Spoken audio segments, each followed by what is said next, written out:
Time is that for evidentiary hearing on pending motions. Appearances for the record, please. Juan Martinez on behalf of the state. Good morning, Your Honor. Kirk Nermi and Jennifer Wilmot on behalf of Ms. Arias, who is present in custody standing at defense table. Assuming that this proceeding is being filmed and subject to broadcast, based on events of past hearings, I would ask that the court impose restrictions not filming Ms. Arias at any point in time when she is seated at defense table. Yes, that is the standing order. All right. Witnesses. Mr. Nermi, Ms. Wilmot. Yes, Judge. The defense would start with calling Maria Schaefer.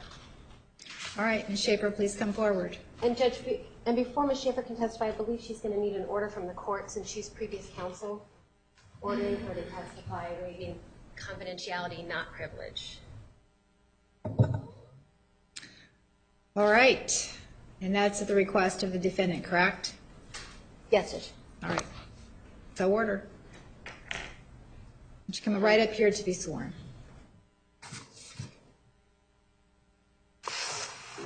Maria, please raise your right hand. You do solemnly swear that the testimony you're about to give will be the truth, the whole truth, and nothing but the truth. So help you God. I do. Have a seat right over there.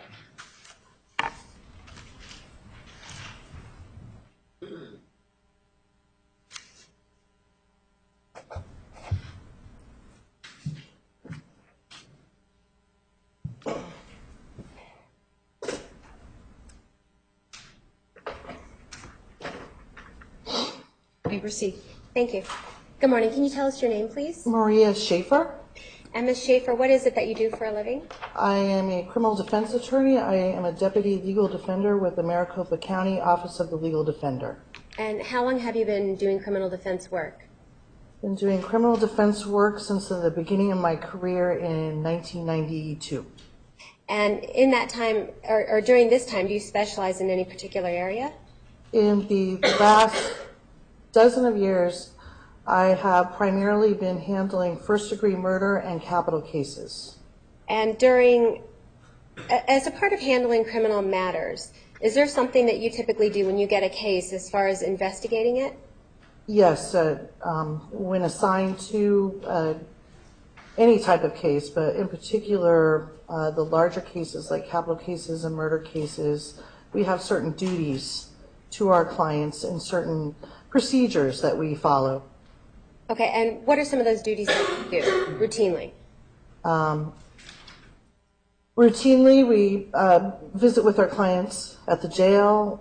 We review police reports. We review evidence. We interview witnesses.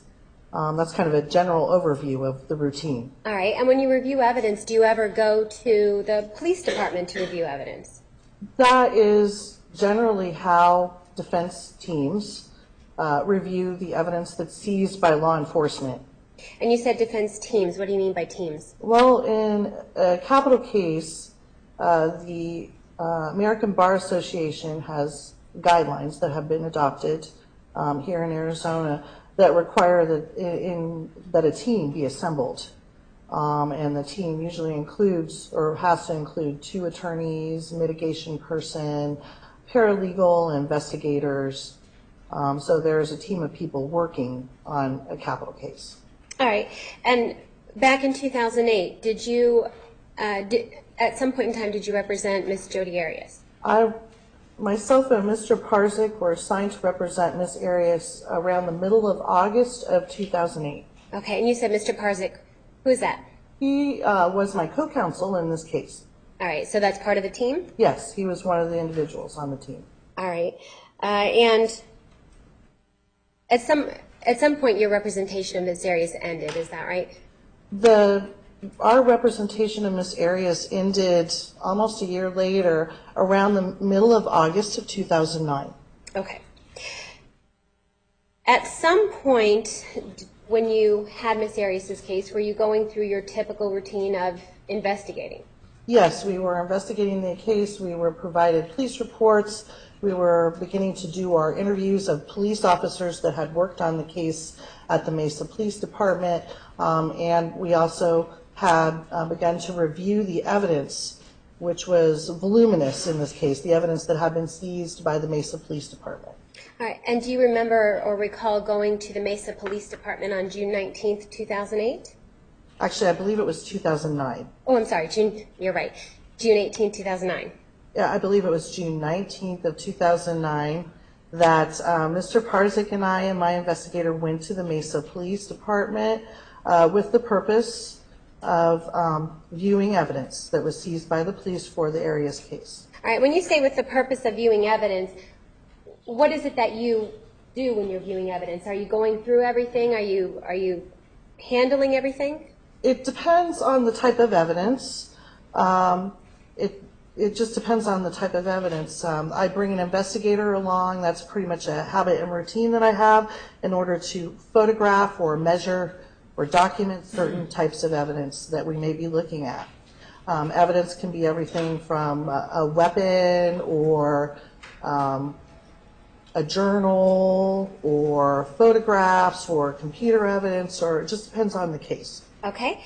And on this particular day, tell me what it is that you remember about getting there. Well, on this particular day, I know that I was to meet Mr. Martinez and Detective Flores and Mr. Parzik at the Mesa Police Department in the afternoon at around 2 o'clock. Okay. That was a preordained time. We had made an appointment Okay. to do that.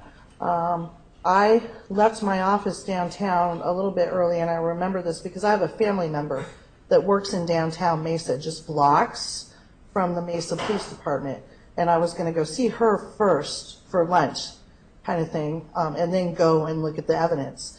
And she wasn't at her work that day, so I arrived at the Mesa Police Department early. Okay. Do you know exactly the time at all? I do not. All right. And when you arrived, was anybody else there yet? No. What happened next? Who arrives next? My best recollection is that Mr. Martinez arrived in the parking lot next, and then Mr. Parzik and my investigator. All right. And what after you all arrive, what happens?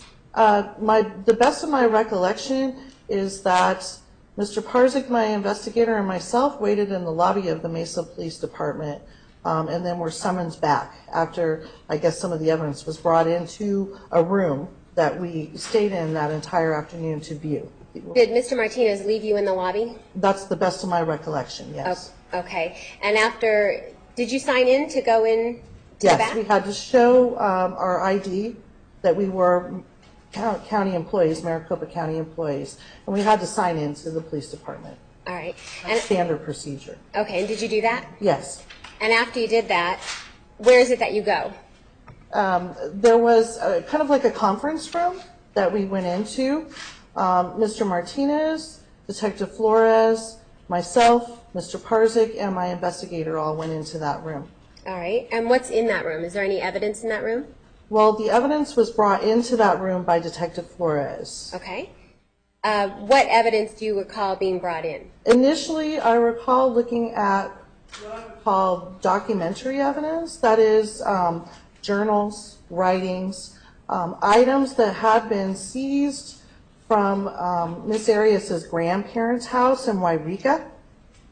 There might have been some items that were seized from Mr. Alexander's house in Mesa as well. And we kind of looked through those first. Okay. I remember it being like writings. Writings? Okay. And do you recall everything that you looked at that day? No, I do not. Okay. At some point, do you remember looking at computers? Yes. Tell me how that happened. After the documentary evidence, the writings were reviewed, which took time, there were cell phones that were also examined.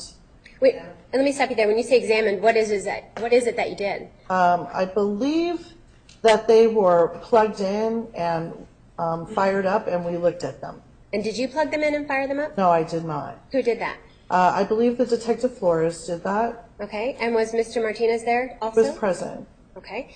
And you were telling us about the computers. After reviewing the cell phones, then the computers were fired up.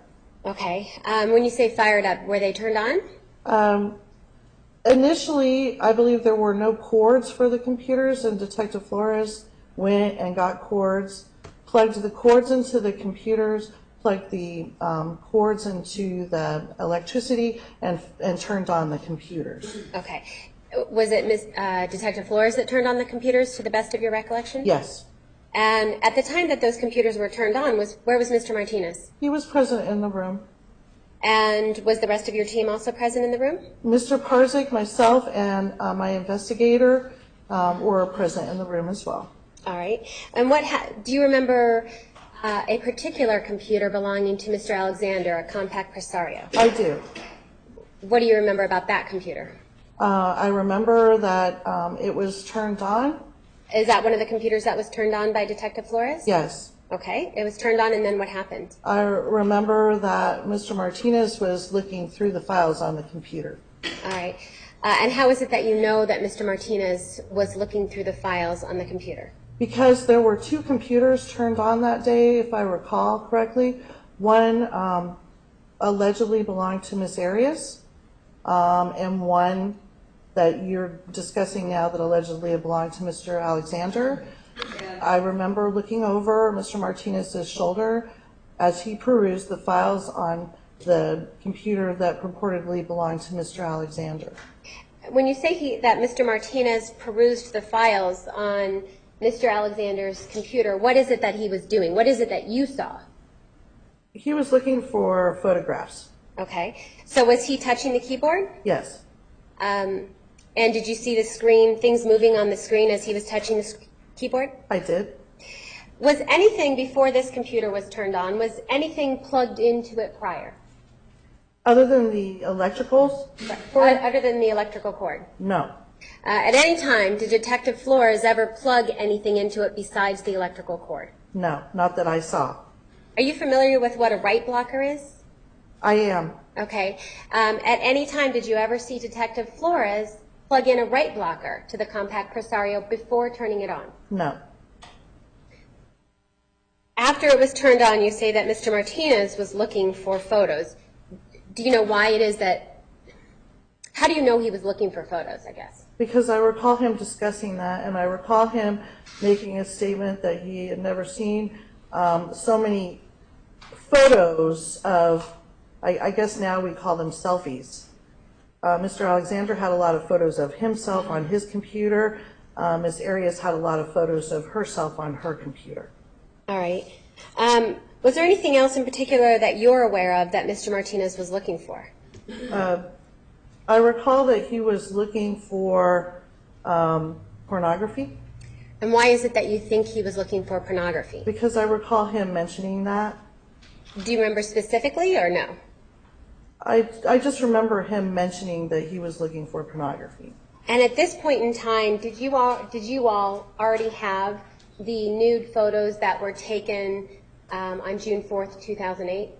The one from the camera stick in the washing machine? Yes. Yes, we did have those photos.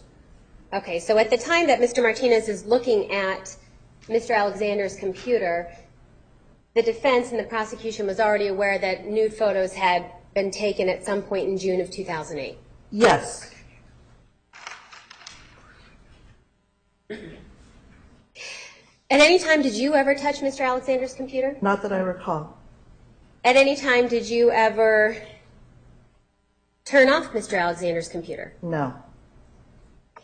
Do you have any memory of how long you stayed or anything like that? I know that we did not stay all the way through to 5 p.m. That was a Friday afternoon.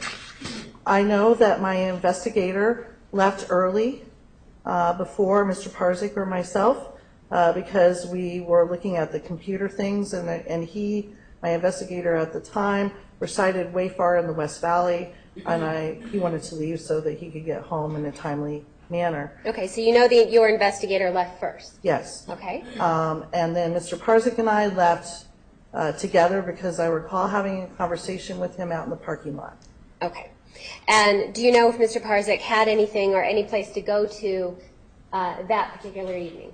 I don't know about that particular evening, but I have worked with Mr. Parzik now for the past 6 years, And I can tell you that he always has some place to go or something to do because of his family life and his children. He's always going to some type of a lesson or a game or something like that. Okay. At the time that you left, were the computers still on? Yes. Did you ever see anybody turn them off? Not that I recall. And at the time that you left and Mr. Parzik left, where were Mr. Martinez and Detective Flores? To the best of my recollection, they were still at the Mesa Police Department. And so that when you left, they were still at the Mesa Police Department, and to your knowledge, the computers were still on? Yes. All right, thank you. Cross-examination. Ma'am, you indicated that you did go out there on June 19, 2009, right? Yes. And it was your request to view the evidence. Yes. And the evidence was set up at a time that was convenient for you and Mr. Parzik, correct? And you? Well, it was set to start at 2 o'clock, correct? Yes. And you say that you arrived early, correct? Yes. And once you got there, the items were brought into the room, correct? Yes. And there were a number of items that were brought into the room. Let me show you an exhibit to see if this reflects the items that you requested.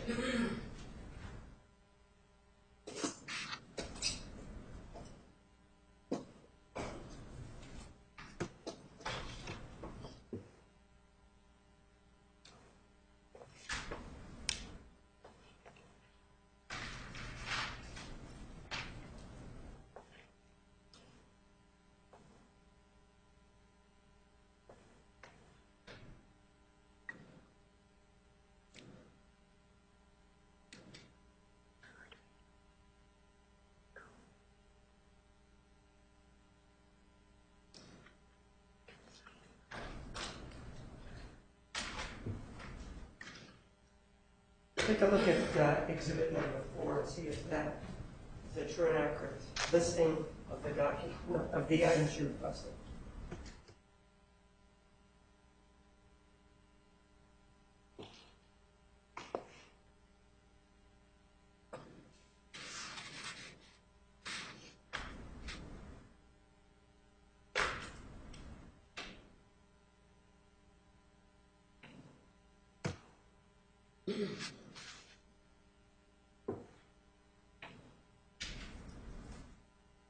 Yes.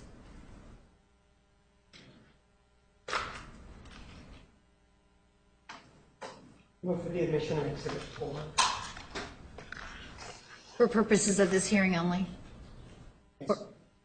Any objection? Just 1 second, please.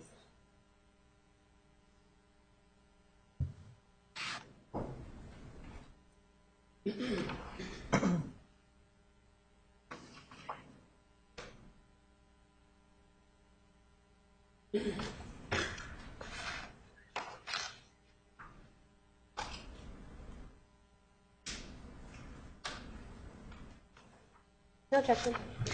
Exhibit 4 is admitted.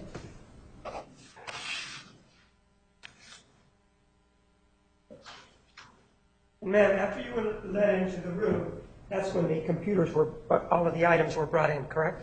The items were brought in waves. Were brought in what? Waves. They weren't all brought into the room at the same time. But they were brought in while you were there, correct? Yes. And while you were there, one of the things that happened was that the computers were powered up at some point, right? Yes. And they were powered up because you and Mr. Parzik wanted to see whatever the images were on, correct? Whatever images were on there, correct? At that time, you wanted to see what the images were on the computer as well, sir? But the request to power them up was made by you and Mr. Parzik, right? That's not the way I recall it, Mr. Martinez. And so you are saying that it was actually the state that was conducting your viewing of the computers? Sir, while we were in the room, you represented to myself and Mr. Parzik that you'd never seen the computer, evidence on the computer, and that you would like to see it that day. You remember that that it was actually you and Mr. Parzik that requested to turn on the computers? No. And do you remember that at that time, who was your investigator at that time? His name is Gilbert McReynolds. And do you remember that your investigator indicated to you and Mr. Parzik that it wasn't a good idea to turn those computers on? Do you remember that? No, sir. And do you remember that you and Mr. Parzik said, well, it's our investigation, we can do whatever we want? No, sir, we wouldn't have done that. And do you remember that the both of you at that time started laughing when the computers were powered up? No, sir. And the power cord to turn them on was brought in by Mr. Flores, correct? Detective Flores, yes, sir. And you were present when he brought it in, correct? Yes, sir. And he, at that point, not only that computer, but other computers were turned on, correct? Yes, sir. And do you remember that you and Mr. Parzik and all of us were standing there when the comment was made that there were so many pictures on there of themselves on each of the computers, correct? You made that comment, sir. Yes, Do you sir. believe that I made that comment? Yes, sir. And you would disagree that perhaps it was you or Mr. Parzik that made that comment? I would Objection, disagree. vouching. Overruled.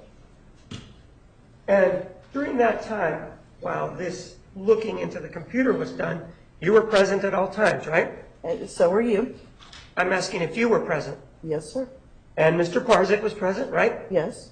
And so was your investigator, correct? Not the entirety of the time we viewed the computer evidence. He was there for what time did he leave then? At the beginning, he was there for maybe half of it, and then he left. For half of it. How long was he there for? He was there to view and photograph some of the, as I called it, documentary evidence, the journals, the writings, and whatnot. He was there when the cell phones were fired up, and he was there halfway through looking at the computer evidence. And the cell phones were fired up at your request, right? I believe, again, that was something that you wanted to see because you had never seen this evidence before. And you're talking about the cell phone was powered up at the state's request. Yes, sir. If you were going to view the evidence, what particular value would it have been to you to just look at a telephone? You could see pictures of it, right? In this particular case, sir, I was viewing the evidence to try to determine not what was actually on the computer or the cell phones. I was trying to determine the quantum of the forensic evidence that might have been on the cell phones and the computers. How many computers there were, how many cell phones there were, maybe how many files were on each one. And the reason why I was trying to figure out the quantum or the size of the computer and cell phone evidence in this case is because I was intending to hire an expert, and I needed to know how many hours to request for that expert to work on the computer forensics for this case. You had a property list at the time, didn't you? I did have a property And list. so you knew how many items were there, right? I wanted to see for The answer myself. is yes or no. You did know the number of items, correct? No, I didn't. So you couldn't tell by looking at the property list how many electronic items there were there. I cannot tell by looking at the property list how big the files were on the computer or the cell phone, or whether or not they even worked, whether or not they even functioned. So you were looking to see the size of the file that was internal to each of the items, correct? Pretty much, yes. And so you're saying that by looking at the outside of the item, you're able to tell how much storage space there is in, for example, a telephone. Not necessarily, Mr. Martinez. Well, then how were you? How were you going to determine the size of the files in the telephone if you didn't fire them up? I have a duty when I go to make a request to my boss for funds to tell them whether or not I've reviewed the evidence in this case, to tell them whether or not I've eyeballed the computer and the cell phones, whether or not they may be functioning. And that is the way that my requests get approved by my supervisors. How do you know the size of a file if you don't turn it up? Turn on the item. I don't, but I'm not going to get my requests approved unless I tell my boss that I have been to view the evidence and there are these many computers, there are these many cell phones that need to be looked at. You were provided with photographs too, weren't you? Not of the contents of the computers. Right, and the only way that you could look at the content of the computer is to take a look and fire it up and look and see how much space they have in the computers, right? And since you obliged us So on is that that yes that or day, no? Yes. Objection, And- Judge, I'd ask that she be allowed to explain her answer. Overruled. And in this case, you say that by looking at the outside of the computers, you were able to tell the size of the capacity of that computer, right? No. You had to turn them on in order to know, didn't you? Yes. And you had to turn them on so that you could take a look at whatever the term is for how much space there is in a computer, right? Well, I don't know about that, but I just wanted to see what was going on with the computers. But crucial to your examination of going there, it was to turn the computers on so that you could see what was in the computers so that you could then make a funding request, right?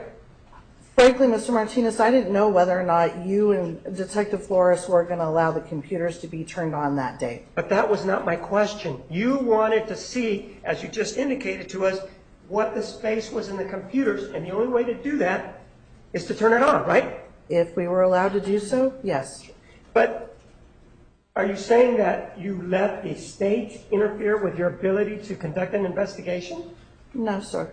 And if you were allowed to turn them on, in this case, you were allowed to turn them on, weren't you? Well, actually, you turned them on, Well- or Detective Flores turned them on.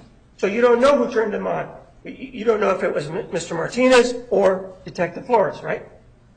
You authorized Detective Flores to turn on the computers that day, Mr. Martinez. So what you're saying now is that physically speaking, the computers were turned on by Detective Flores, right? After he provided the cord, right? Yes, sir. And how many cords did he provide? I don't recall, sir. Were any of the computers not working that day? Yes, sir. I do recall that. Even that one was plugged in, correct? Yes, sir. And all of these computers were plugged in because you wanted to see what the capacity was on these computers so that you could make your funding request, right? After you obliged, yes. And what you're saying is that the state provided you the courtesy of turning them on after you requested it, right? Mr. Martinez, Yes or no? I can't answer that with a yes or no. I don't have any other questions. Redirect. Ms. Schaefer, what was your answer that you were just going to give? My answer was, or is, that if Mr. Martinez or Detective Flores had told us that turning on the computers would destroy evidence in this case, we wouldn't have allowed that to happen. And speaking of that, were you ever alone with the computers? No. Was Mr. Parzik ever alone with the computers? The entire time that we were in that room viewing evidence, we were supervised by either Mr. Martinez or Detective Flores or both of them. And you don't work for the Mesa Police Department, right? No. So do you fall under any of their protocols with regard to handling evidence? No. Are you even familiar with their policies about handling evidence? No, I'm not. Who is the one who controls the evidence when you are viewing evidence at a police station? The prosecutor controls the evidence. Actually, the prosecutor asked the case agent, in this case Detective Flores, to do whatever with the evidence. And if you had tried to do something obvious, like take a hammer to one of the computers, do you think Detective Flores would have let you do that? Objection, speculation. Overruled. Give me the answer. No, in fact, both parties to a case like this, a criminal case, both the prosecution and the defense have an ethical duty to preserve evidence, especially in a case like this, and not destroy evidence, regardless of whether or not the evidence is helpful or hurtful to their position in the case. And when you say both parties, that would include then the state as well as the defense. Yes, and so when we're talking about the computers being turned on in this case with the potential to destroy evidence, if I had known that was a possibility, I would not have obliged Mr. Martinez in turning on the computers that day. And prior to those computers turning on, Mesa Police Department never plugged in anything like a write blocker to those computers, did they? That's correct, that I know of, that I saw. And when Mr. Martinez and Detective Flores turned on those computers on that day, on June 19th of 2009, did you have any idea that that was going to destroy evidence? No, to the contrary, my understanding was either by the police reports or by being told verbally that a mirror image of that computer had already been created by the Mesa Police Department prior to June 19th, 2009. So but as far as turning on the computer that particular day, did you have any forensic expertise to know that it was going to destroy files? No. In fact, as I said before in my cross-examination, my intent was to hire someone with forensic expertise to review the computer evidence and the cell phone evidence in this case. And at any time, did you actually touch Mr. Alexander's computer and start going through the files via the keyboard? Not that I recall. The only person that you recall seeing touch the keyboards and going through the file, who was that, or the computer? Mr. Martinez. All right. Thank you, Ms. Schaefer. Nothing further, Judge. Thank you. You may step down. Defense may call its next witness. Thank you, Judge. Defense calls Brian Neumeister.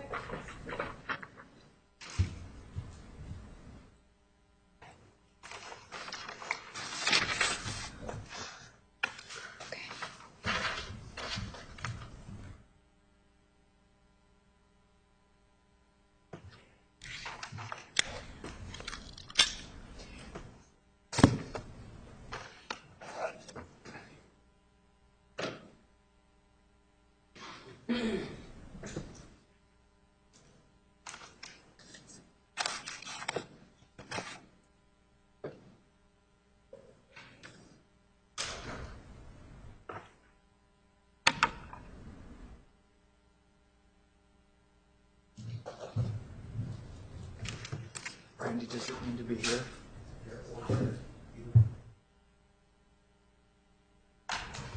Well, it's easiest if I plug in right here. Yeah, that's fine. Judge, he has a laptop that he needs to plug into the system if we could just have a minute. All right, you may. I'm going to move this. Now, the way they've got the cord here, I need to move this actually.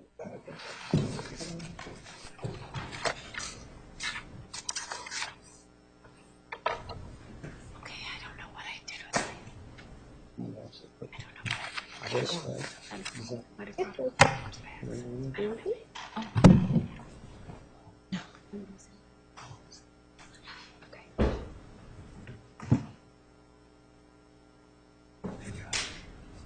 yeah, I'm sure. Good?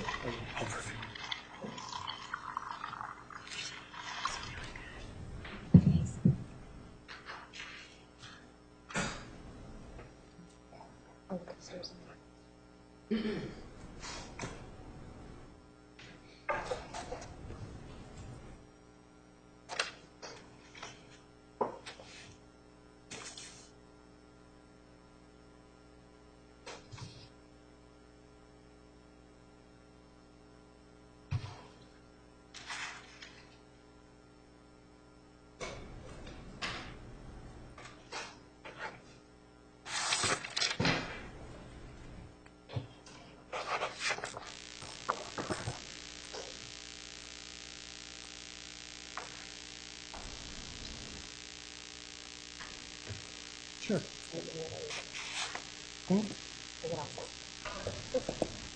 Sir, right up here to be sworn, please.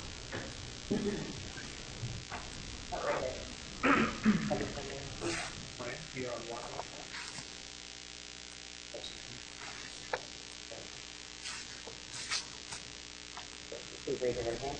Do you solemnly swear that the testimony you're about to give will be the truth, the whole truth, and nothing but the truth, so help you God?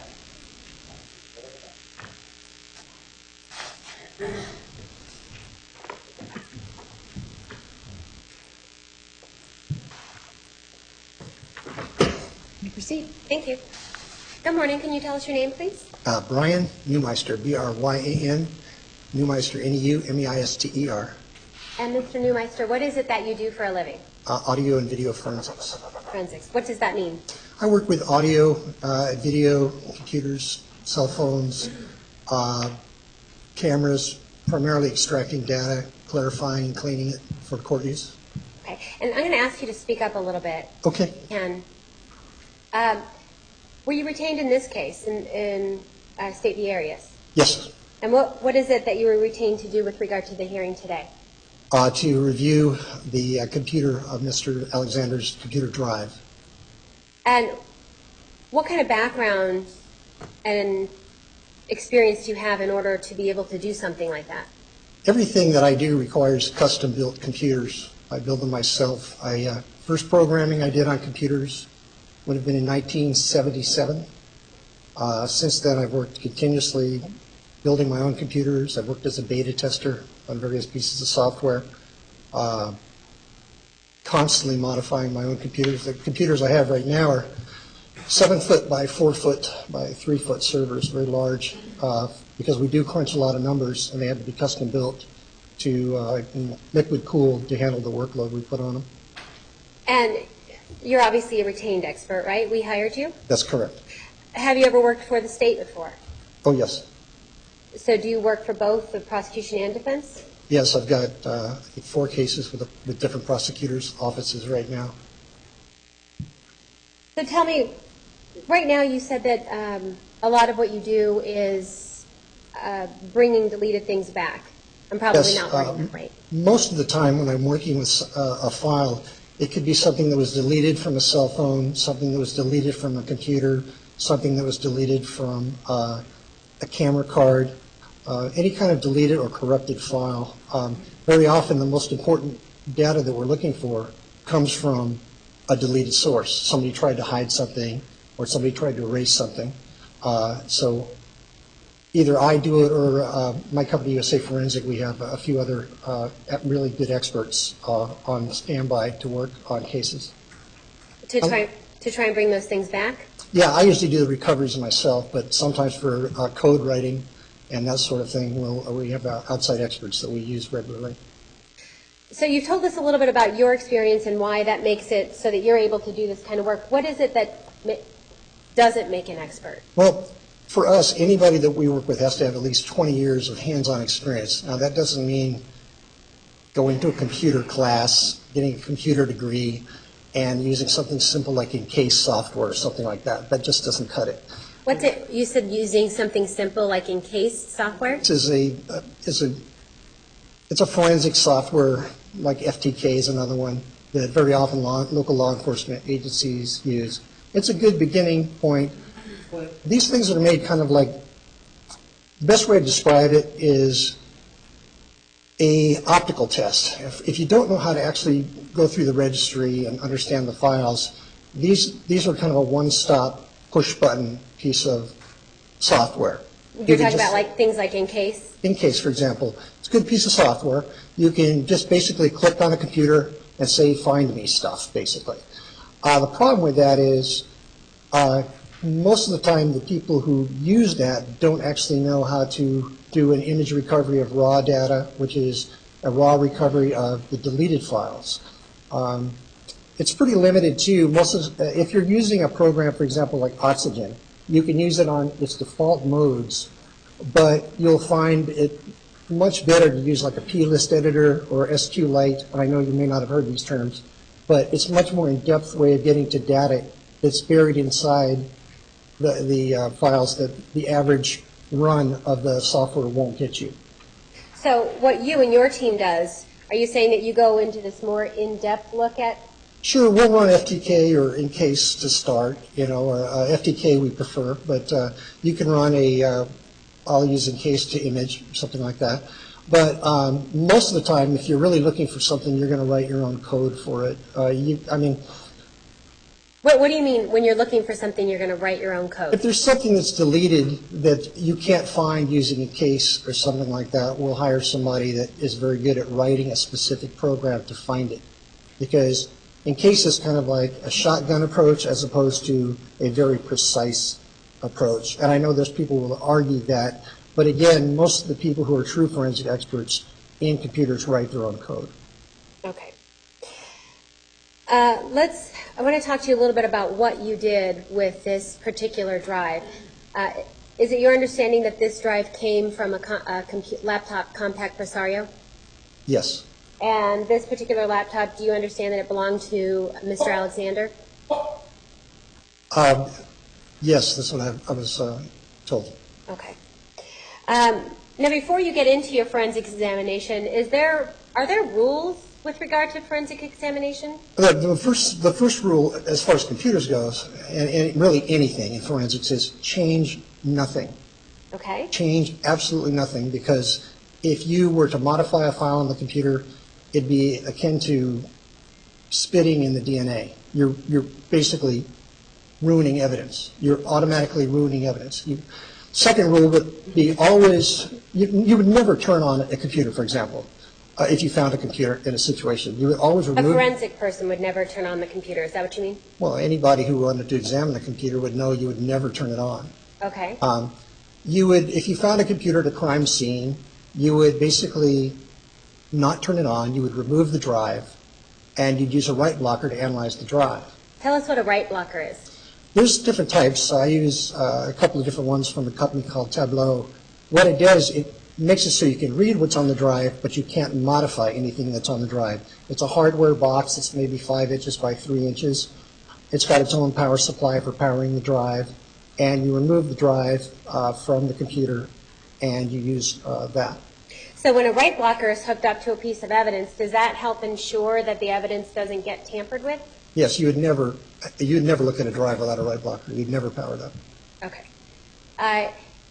And so are these rules that in your community of forensic computers, are these rules that every forensic expert follows? It's the first rule is change nothing, because this is evidence the court needs to work with. It's key evidence. The minute for example, if you powered up a computer that was sitting idle, the first thing it's going to try to do is download files and update itself, and you're changing a lot of data at that point. You're also flushing the cache files. Everything that was on that computer is being damaged at that point. That's why you would never turn on a computer without pulling the drive first. Okay, so let's talk a little bit about that. Based on your examination of the drive that you looked at, were you able to tell certain things that had occurred to this drive?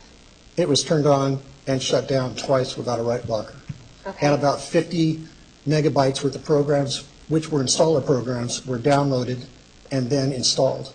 And you said it was turned on and shut down twice? Yes. Okay, let's talk about the first time. Okay. When was that? Can I, Do you need to use your computer? let me see if I can make the mouse work from here. If we could. Oh, give me a try. Judge, may I approach? Yes, you may.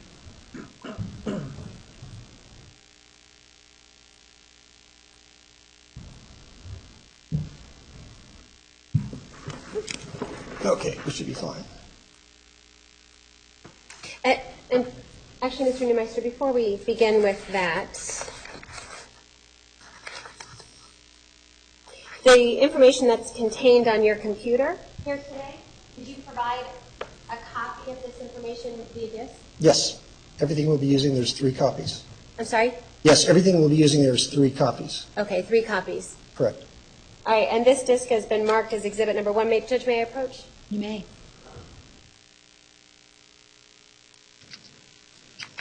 Mr. Neumeister, is this disk that you handed to me this morning as best that you can tell? Yes. How do you know that? The sticker on the back is the casing, and it's the same brand. So. And Judge, we'd move into evidence exhibit number 1, which is on his laptop already. Any objection? No. One is admitted. Okay. So you were going to tell us about June 10th? Yeah, on 6/10/08 at 10:27 Mountain Time, which actually would be that machine was time-stamped Mountain Time. It's just the way it was set up, but it would actually be 9:27 Arizona time since it is in June, and because of the change of time, it was turned on at 10:27, and quite a few files were gone through and modified. I can pull them up if you'd like. Okay, so before you move on to the next, what we're looking at right now is it's showing us that it says 10:27 Mountain Standard Time. Yes. Right? And you just explained to us that the computer's logging Mountain Standard Time, but Arizona time at that would have been 9:27 a.m.? In June, again, the computer was set up at that time to you can set up these things beforehand. It was set to run on Mountain Standard Time, but this happened in Arizona, so there's going to be an hour time difference in June. Okay. So at 9:27 in the morning on June 10th of 2008, you can tell based on your forensic review of the drive that the laptop was turned on?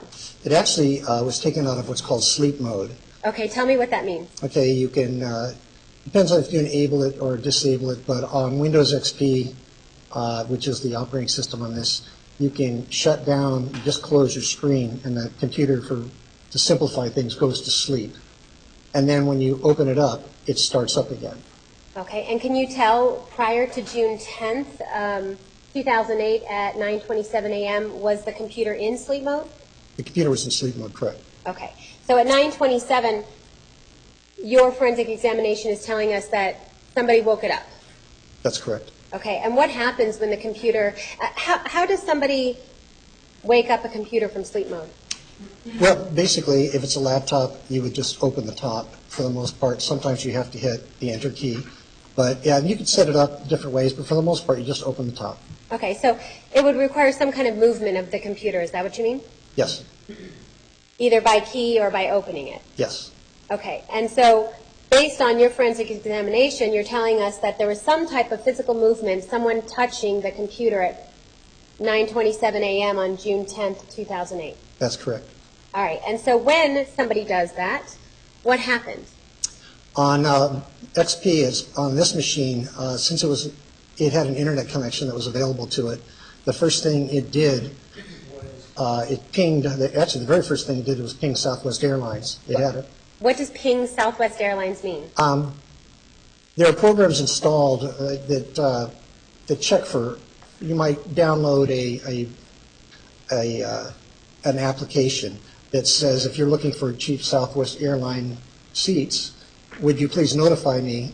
And the way this particular one was set up is that when the computer opened up, the first thing that went off was a ping, which is basically a signal to Southwest Airlines to let you know that you're logged on. And the good thing about that is for us, it leaves us a timestamp of the first thing that was on.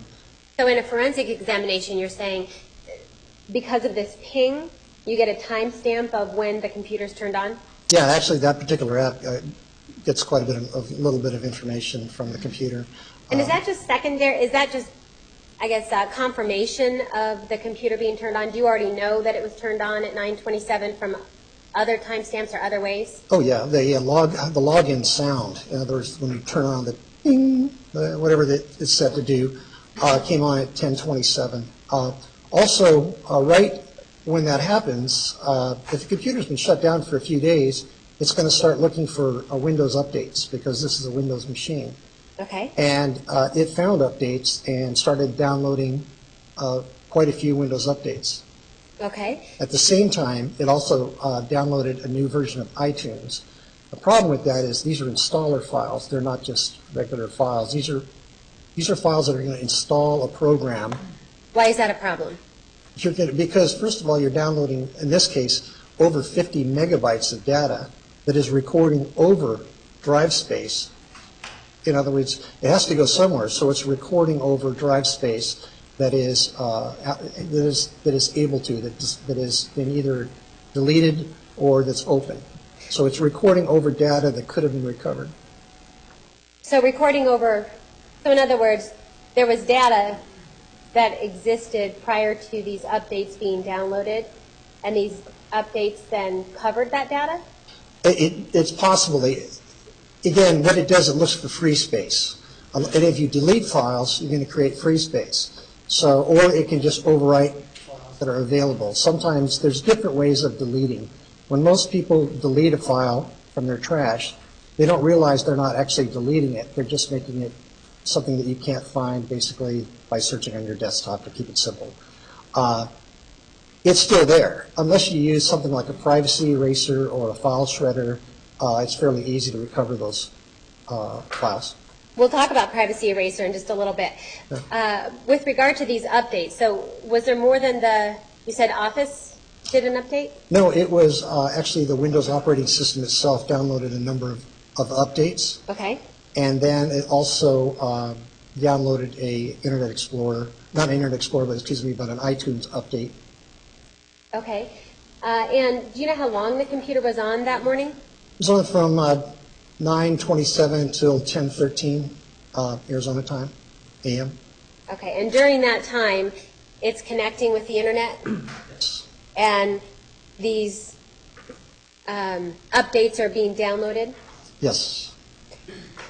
Is there something else that you wanted to show us with regard to the June 10th? These are all files, and they're hard to see on here, but these are just hundreds of files that were modified because of going through, looking through the computer without a write blocker. What you can't really see is up here it says the modified time, the access time, the created time, and change time. If you look at the dates, for example, on the top line, it'll say modified time at 2004, but change time, access time, 6/10/2008. Every time you're viewing a file or you're changing metadata that goes with it. Can you tell us what those mean, the modified time, access time? What's the difference?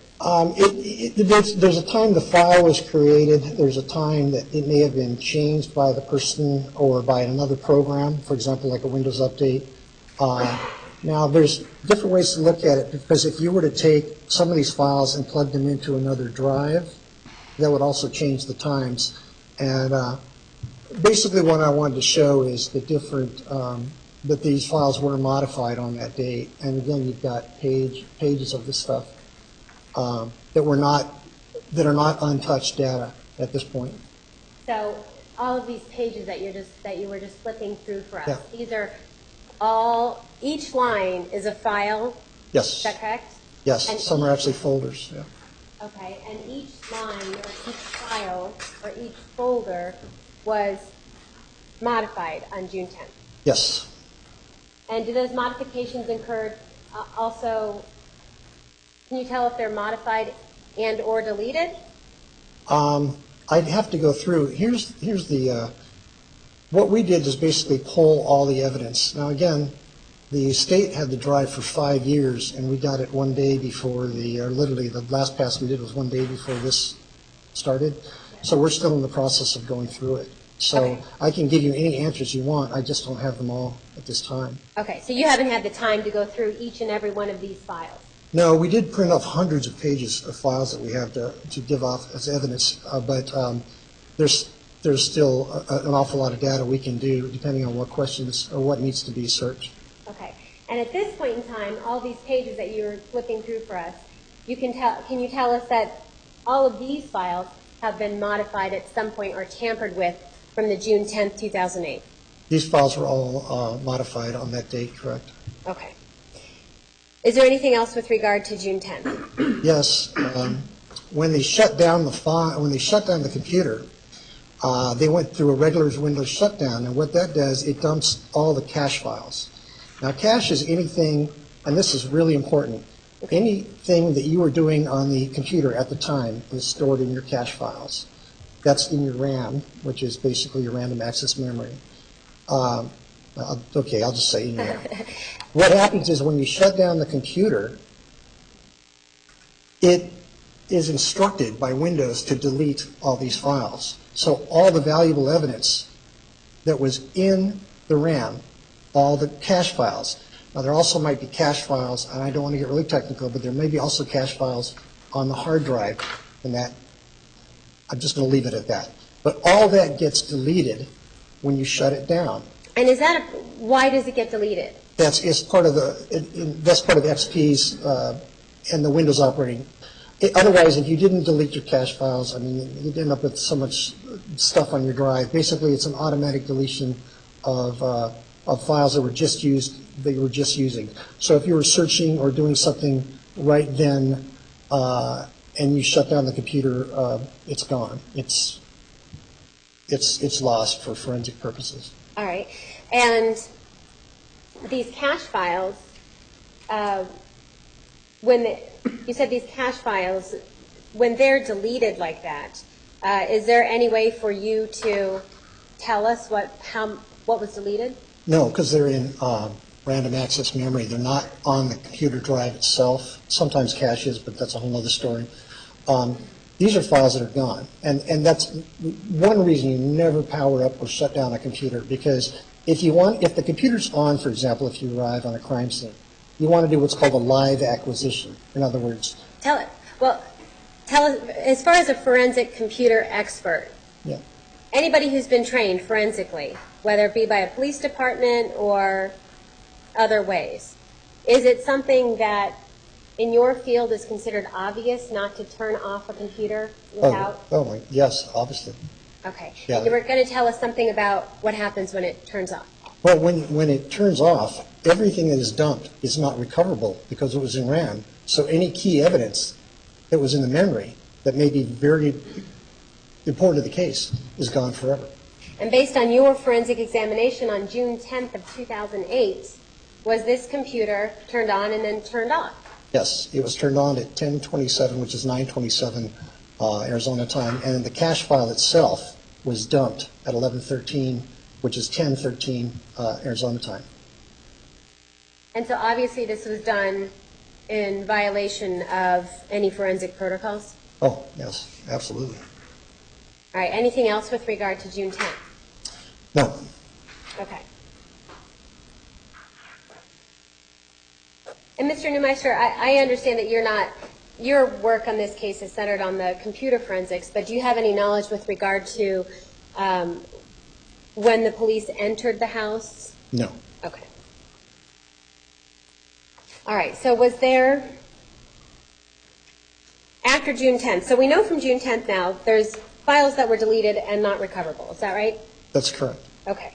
So, and we know that you're telling us that certain updates were installed. No, I'm they weren't installed, they were downloaded. downloaded. Okay, what's the difference between downloaded and installed? In order to get the file, you have to download it from the internet or install it from a disk. So it gets downloaded. Okay. It won't install for the most part for Windows Update until you shut down the computer and then restart it. I don't know if you've ever noticed if you have Windows, there'll be a little thing that says Windows needs to be restarted.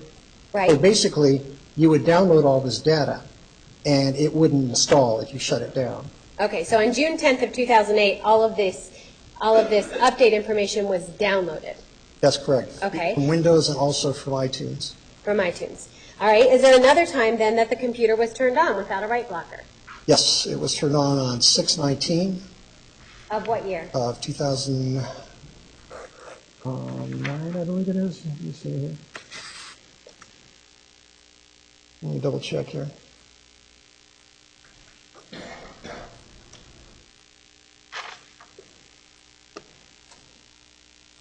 Yes, 6/19 of 2009.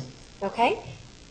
And are you able to tell us the timing of when this happened? Yes, again, the computer shows at 15:58 Mountain Standard Time, but it's actually an hour earlier again.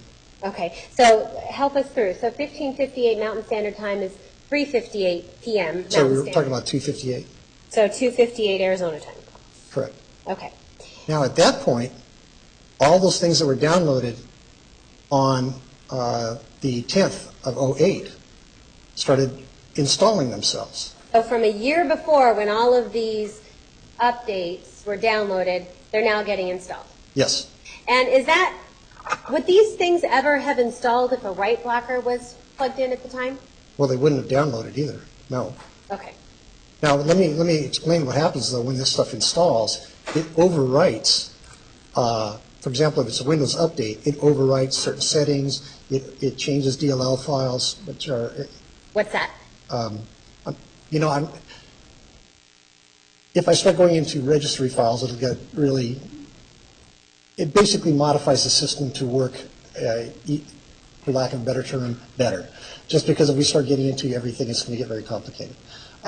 What it does on the updates is it updates things that may need tweaking on the system. But in doing so, it changes a lot of different parameters. It also overwrites stuff that was on there. So if you're replacing, version 1.1 with version 1.2, you're overwriting data, which is just something you don't do. Does that violate one of the rules of forensic examination? Absolutely. And what's even worse is when, oddly enough, when iTunes started up, the only way for iTunes to be installed, because iTunes wanted to install, was somebody actually has to click on it, because Apple, whereas Microsoft will install because on their own system, Apple asks you, would you like to install this? Because there's a disclaimer that basically says if we do damage to your computer, whatnot, and I don't know the disclaimer, but somebody has to manually click on the yes, I want to update button and actually install it. And from your forensic examination, are you able to tell us whether or not somebody clicked on a button or not? We could, but it was definitely installed. Could we go back and find out when? Yes.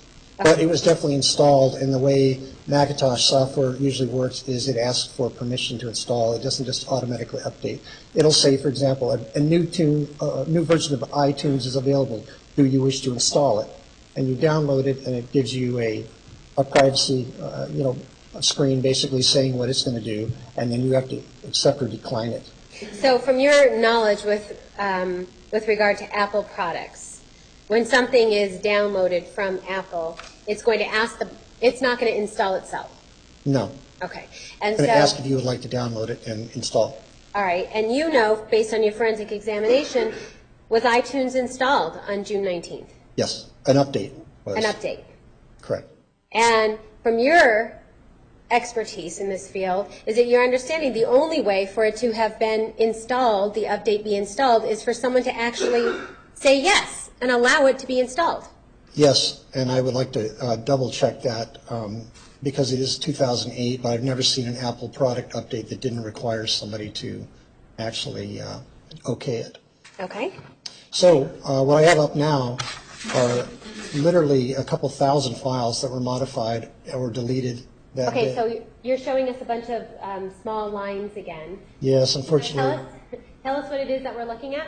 We're looking at a lot of files, user data, log files, things that were modified, things that were looked in. In other words, somebody kind of went through and rummaged through the drives without a write blocker, and every time you clicked on something, you're changing it, you're modifying it. So there, I believe it's 2,500 files that were that were modified, accessed, or deleted. Okay. Out of those 2,500 files, you said some were modified, some were accessed, and some were deleted? Yes. And is that what? And how is it that you can tell us that? Basically, you can go through line item and you can search deleted files. You can search the times that they were modified.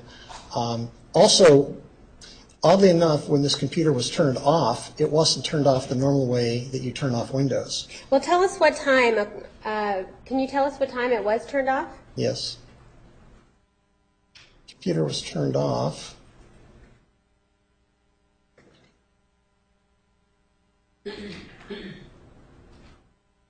at, according to the computer's timestamp, 16:10 Mountain Standard, which would be, if you take into Arizona time, it'd be 3:10. 3:10 p.m.? Yeah. All right, and how was it that it was turned off? Can you tell us? It was called a hard shutdown. What a hard shutdown is there's a couple of ways you can do it. You can either just unplug it from the wall, which means that will do it if there's no battery in it or if the battery's not working in the laptop, or you could just hold down the on-off button for 4 seconds until it decides it wants to shut down itself. It'll just crash off, or it possibly could have just crashed. The computer could have crashed. Those are the three, based on what you see in your examination, those are the three ways that it was, one of the three ways it was shut down on June 19th? That's correct. What happens when it goes through a hard shutdown? It doesn't go through its usual maintenance steps that it does when you shut it down. Very often, I don't know if you noticed on a Windows update or something, it says, please do not shut this computer off while it's doing that, because it's basically doing housekeeping. So the housekeeping chores don't get done when it is hard shut off. Also, you can corrupt files that are open by doing a hard shut off. Okay. And so does this further, do anything further to the evidence that would have been there? Hard to tell, because it depends what was open when it was hard shut down. We could find out, but you'd want to actually look at the time and what files were open and see if they were corrupted. But it's just something, again, first of all, it should have never been turned on. It should have been on a write blocker. So between the two dates, we have just thousands of files that were modified. between the 2 dates that this computer was turned on without a write blocker? Yes, between when we turned on, turned off, turned on, turned off twice. Okay.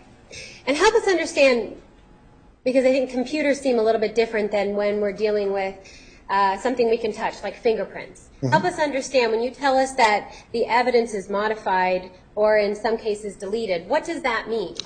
Well, let's say, for example, you're talking about fingerprints. Let's say this is a piece of evidence that has fingerprints on it. Okay. So a forensic expert would use gloves to put it in a bag. In this case, someone just basically did this. Just took it, grabbed it, and just said, here we have evidence. It was not left pristine. They put their fingerprints all over it. So there's thousands and thousands and thousands of fingerprints on this that don't belong to Mr. Alexander. All right.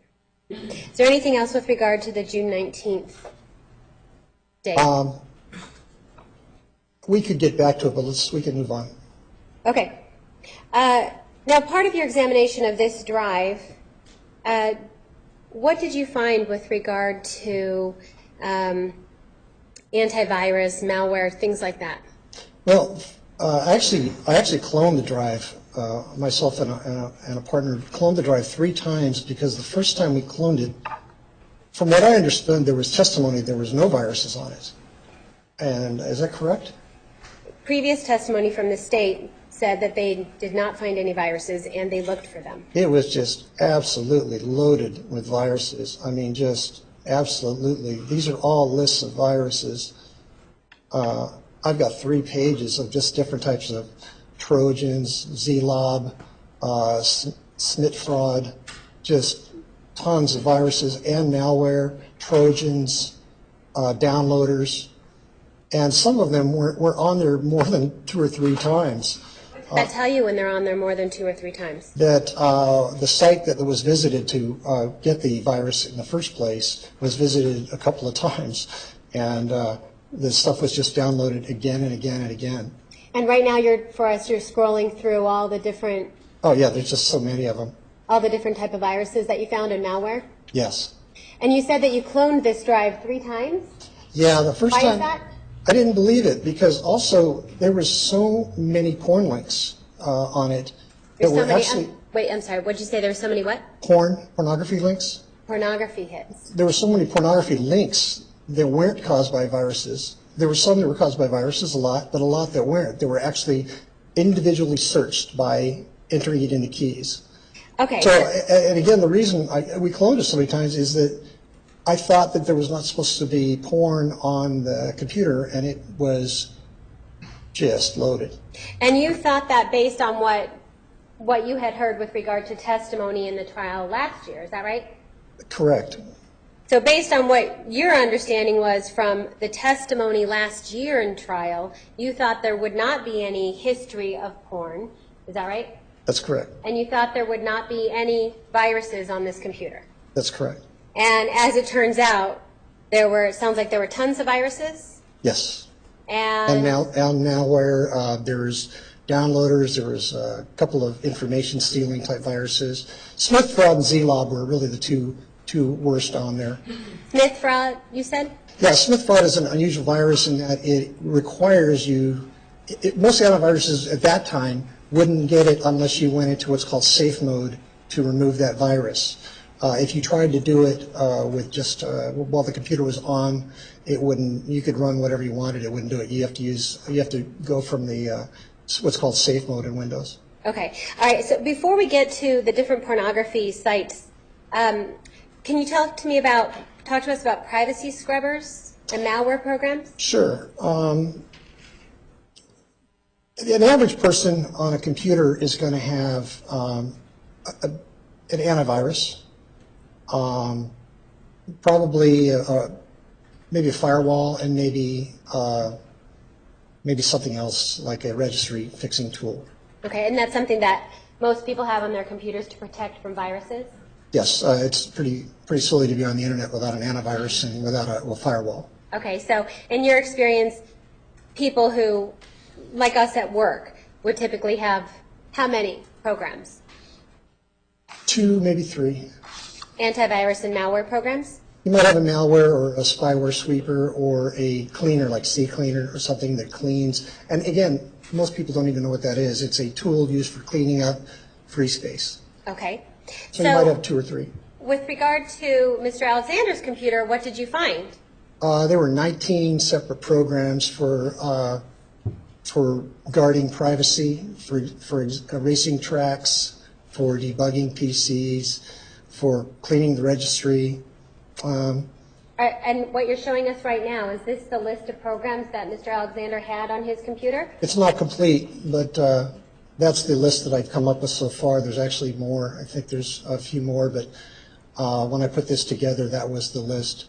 I want to show you something I think is rather important. If you look at what these do, Tell us what these privacy scrubbers are. I'm just going to read actually one of the privacy scrubber notes here. It says, When you say the privacy scrubber note, what do you mean? What is that? this like is the description that software manufacturer puts with the actual, this came from his machine. This says, Privacy Eraser is an all-in-one privacy suite that protects your privacy by cleaning up all your internet history records and history tracks and past computer activities. It goes into which browsers it supports. It exceeds U.S. Department of Defense and NSA cleaning and sanitizing standards to give you confidence that once erased, your file data is gone forever and cannot be recovered. It cleans up all your internet history, all your past computer activities, just with one click. So basically, it also eliminates internet history, visited URLs, which are sites that you've gone to, saved usernames and passwords from a public or shared computer. In other words, its only job is to erase your tracks and erase anything you've looked at. So explain that to us a little bit. So when you say erase your tracks, every time we go on the internet on our computers, is there something that later on somebody could tell where we went? Sure. You're going to have a history of the URLs or the sites you visited, and very often you'll have a list of what's called cookies, which are little tags, I'll just say, from companies that kind of can track you. I don't know if you've ever noticed, for example, if you go shopping at Home Depot, you might see, and you're looking for a lawnmower, you go to some other web pages and you start seeing lawnmower ads all over. Well, that comes from a cookie that came from Home Depot or from a manufacturer that had an agreement with Home Depot to put that on there. So cookies kind of, in layman terms, cookies kind of demonstrate where you might have been looking? It's one way. Your best bet is your history, your search history, your URL history, and also is downloaded from these sites is going to be available in the registry later on.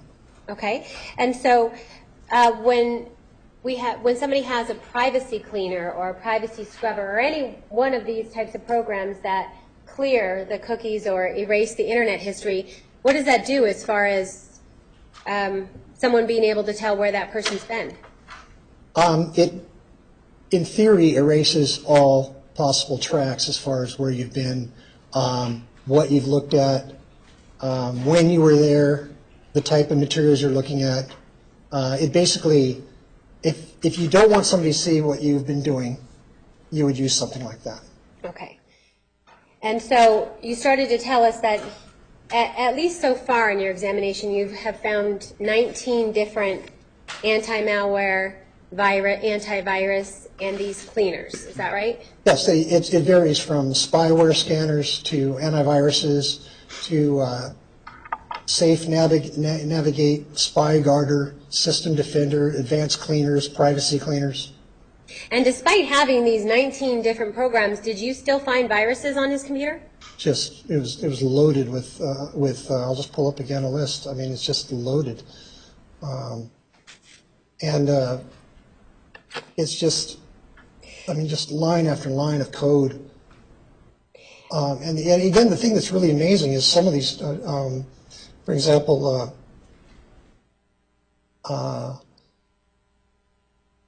some of these would just be you get rid of it and then you go to someplace other and download it again. From like Zlob has been on here. I don't know if you can see this right here, but Zlob, this one right here, has been on this computer on and off a number of times. Tell me what Zlob is. Zlob is mostly from porn sites, and this is the way Zlob works. If you go to look at a video on a website, let's say, something that is not a normal website, not like going to Home Depot or going to Target or Walmart. If you go to a website like a porn website, back in 2008, it would say you could see all these great whatever it is, but in order Like to do movies, right, or pictures? yes, Okay. movies actually. Oh, movies. You can see all these movies, but to do that, you have to download this special player. So you download the special player and install it, and that just starts havoc with your computer. It basically starts you on a pretty crazy path as far as the amount of porn that is coming down onto the computer. And that's how Zlob, the virus, Zlob works? Yes, that particular one redirects to a lot of porn sites that are, I looked at a number of them, they're no longer there, they were just sites that Zlob was sending them to. But so you have a lot of porn that was porn links that were downloaded by Zlob, as well as porn links that were not, that were just searched. So you've got to differentiate between the two. Okay, tell us, so there's a difference between the porn site links versus that were Sure. If you go to owned by that came to the computer by virus versus porn site links that the computer user accessed. that's correct. Okay. If you go to, for example, would you like me to show you the difference? Yes. Please. Okay. Let's go here to, one of the things you want to check, like these porn sites here are pretty graphic. I don't know if they're very graphic, but the words, all these things here were not brought on by a virus. These are all out of the history DAT file, which was actually searched by the person who owned the computer. So Okay. So we're looking at the date. So on this particular example that you're giving us, this was June 1st of 2008? pardon me? Is it, on this particular Yes. example, these were searched on June 1st, 2008? Yes.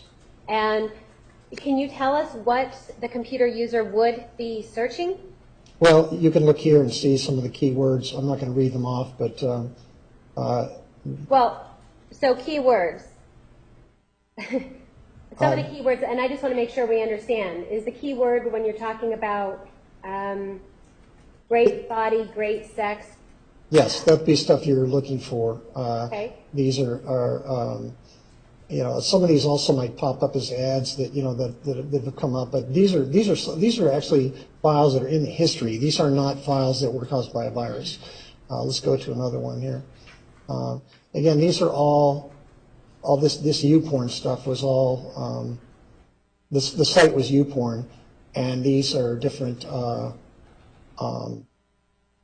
sites that were, or different videos that were searched or that were on the computer. So what you're saying is that this actually involves somebody typing into the computer? Somebody had to go to typing in and go into YouPorn, and then watching different links. Watching different things on YouPorn? Yes.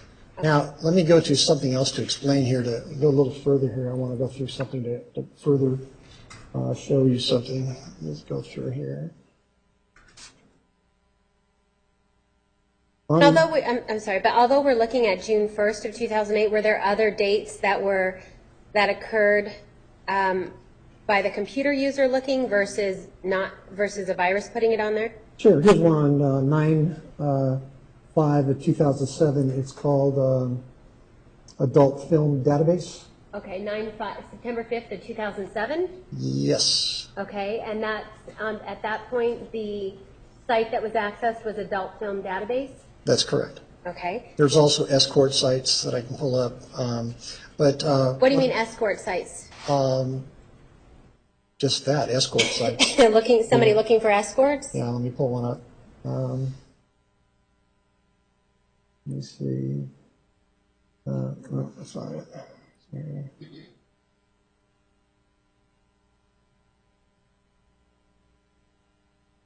Is this another site? Yeah, there's just so much of this. I'm just looking at, see the escort agent, legal escort for you, that type of stuff. Legal escort for you. So is that something that you can tell us was accessed and not on the computer, not because of a virus? That's correct. And That means the computer user was the person who was accessing this site. Yeah, that's exactly. And you were able to find this information from doing a clone? I used a raw data clone, not a typical. Normally, you could use something like using Case Imager or Tableau Imager or FTK Imager. On this particular thing, I did just a raw data clone. Okay.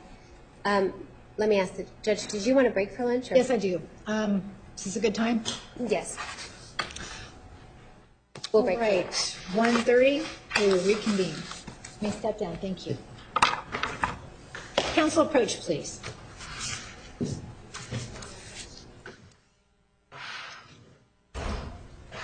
Again.